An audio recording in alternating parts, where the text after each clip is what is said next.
is the dried results. Oh, it dried perfectly.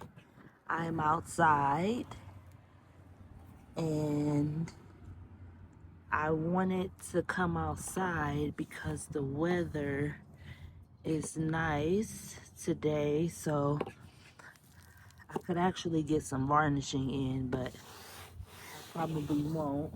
So is outside somewhere and he has no business being out here, but yeah, this one dried perfectly. Let's get a little close up of how it looks dry. Then I will do some close-ups in the sun. Let's see. I can't get towards the sun. Okay, there it goes. So that's what it looks like dry. Hold on, let me flip it around. So that's the other composition. Ooh, this is difficult, doing this with one hand, but I love it.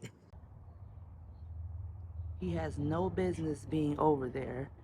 We don't live over there. Leo, Leo, look at him. Leo, you would think he lives there. Gets on my nerves.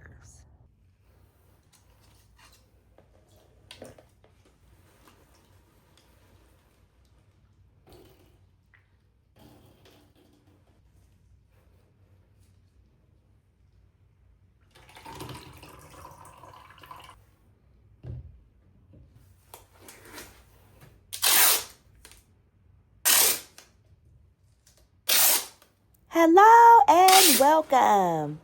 Today I am working on a 16 by 20 inch canvas from Michaels. It is their level 2 canvas. I am continuing my black and white series, you might as well say at this point. This will be painting number 3. So I am going to use the same colors, different combination of techniques. Actually, I'm not even going to be using a technique today. I am just going to layer my 2 colors in the center of the canvas and use my air puffer tool. I'm having too much fun with that tool while paint pouring, but it is used for alcohol inks. So I am going to use that tool to create some movement and cool abstract design in the center of the canvas. So stay tuned for that. I'm going to go ahead and get started. I'll let you enjoy this video and talk to you again during the wet result.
here it is. So let's get into this close-up, and I'm gonna try not to get the phone in the video, but I played around with this probably longer than I should have, but I wanted to make sure that the composition actually flowed together and had a lot of movement. I just used black, white, and I added iridescent silver this time. I added the iridescent silver to the base as well. So I am very interested to see how it dries. But I won't be posting the dry results in this video. You'll see it in my next black and white painting video, which I may post tomorrow or Friday. I'm not quite sure yet because I do have a craft show coming up Saturday, so I want to make sure that I am prepared and ready to go because I do need to make some more business cards. So I am pouring today and painting today, so this video will be up shortly. Thank you for watching.